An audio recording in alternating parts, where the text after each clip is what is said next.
Hey y'all, it's your girl Tashondarenae, and I'm back with another video. In today's video, I'm making a sweet potato pie pound cake, and it is absolutely delicious. So if you would like to see how I do it, please stay tuned.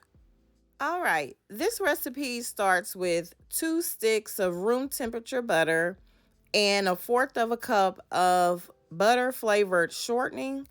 Everything should be at room temperature. You're going to go ahead and add that to your mixing bowl. And then you're going to add 3 cups of granulated sugar to that slowly. You're going to mix the sugar and butter together for at least 7 minutes, no longer than 10 minutes. Once you get a fluffy, pale yellow consistency, that's how you're going to know when you're ready to move to the next step. So this is what your sugar and butter should look like. It's light, it's fluffy, it's a pale yellow. So to that, you're going to go ahead and add your vanilla extract. I rarely measure vanilla when I bake my cakes. I just kind of pour it in, but I'll have the measurements listed down in the description box. Next, you're going to add 5 large eggs. You want to be sure to add them one at a time. Now, if more than one falls in, that's fine. Just mix it a little longer. So you're going to add 1 egg, and then once that disappears, you want to add the next egg. And they should be at room temperature as well.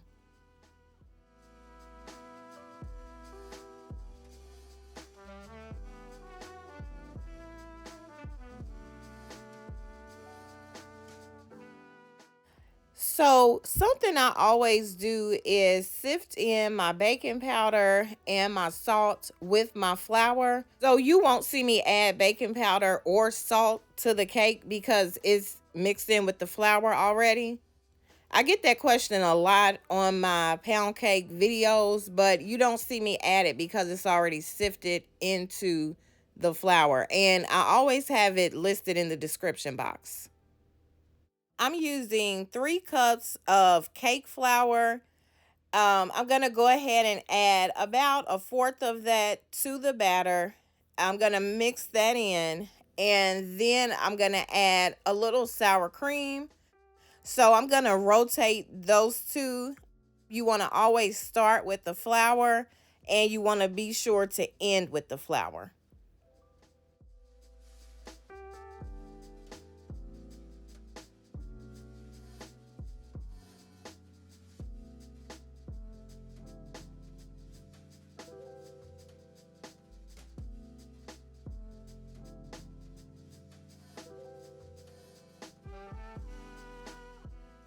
Be sure to stop your mixer periodically and scrape down the sides of the bowls.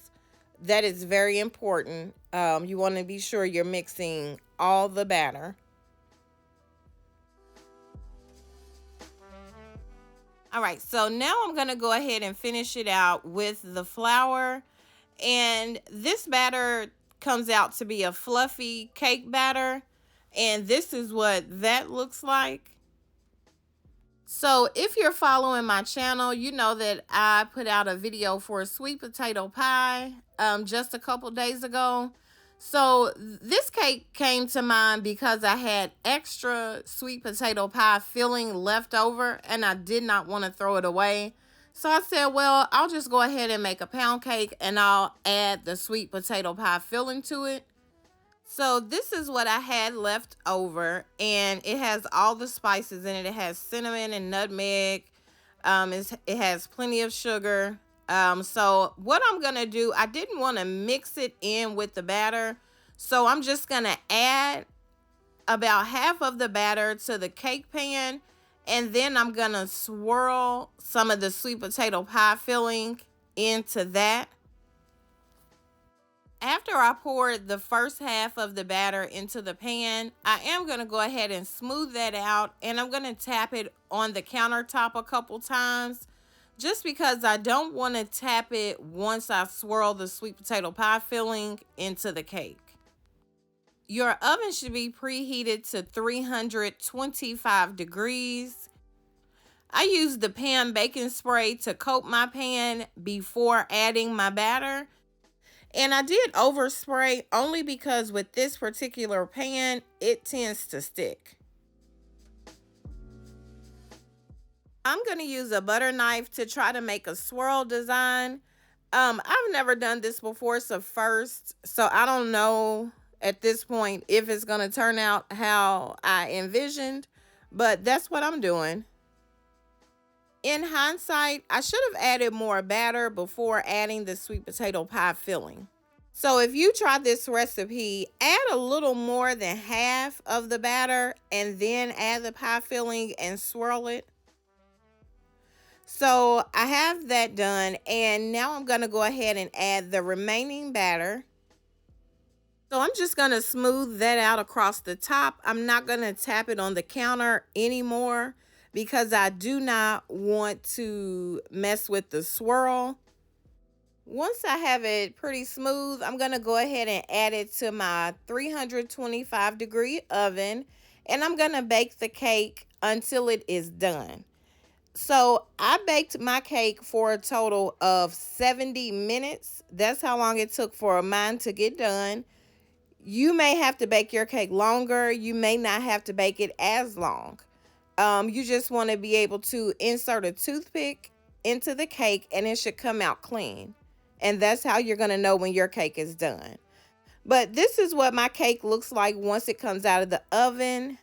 I did allow it to cool in the pan on top of a baking rack for about 20 minutes before I flipped it over onto my cake plate. Now I'm going to make a simple glaze, and the glaze is not necessary, but I did want to make a simple glaze for this cake. I'm using powdered sugar, heavy whipping cream, and evaporated milk. I'm also flavoring it with butter vanilla. You can use vanilla extract if you do not have that. Rum extract would also be good. To make this glaze, I'm using 1 cup of powdered sugar, and I'm going to use evaporated milk and whipping cream until I get the consistency that I prefer. And you should do the same. You may like your glaze thicker than I do, or you may even like it thinner than I do. But this is about the consistency here that I like. It's not too thick and it's not so thin that it's going to be transparent on the cake. You will be able to see that there's a glaze on this cake. After about 2 hours, my cake has completely cooled down. I'm going to go ahead and pour the glaze directly over the cake, just going in a circular motion. And I just love the way it turns out. I love the way it looks. And I already know this cake is going to be delicious because it's my sour cream pound cake recipe anyway. And that cake is absolutely delicious. So I'm excited to taste the addition of the sweet potato pie filling. So this is what the cake looks like on the inside. It did not swirl the way I was hoping. The sweet potato pie filling just kind of baked into the cake. But it turned out to be absolutely delicious. This cake is so good. It is so moist and it's soft. The texture is perfect. It is delicious. So I took this cake to work the next day and gave it to my coworkers. They absolutely loved it. It got rave reviews. Some people even said it reminded them of their grandmothers and their aunties' pound cakes. And those are always the best compliments for me. So I know that if you give this recipe a try, you're going to love it. If you like sweet potato pie, be sure to check out the description box below. I'll have everything I used listed down there. And if you have not already done so, please go ahead and subscribe to my channel. I would love to have you be a part of my YouTube family. Thank you so much for watching and have a great day.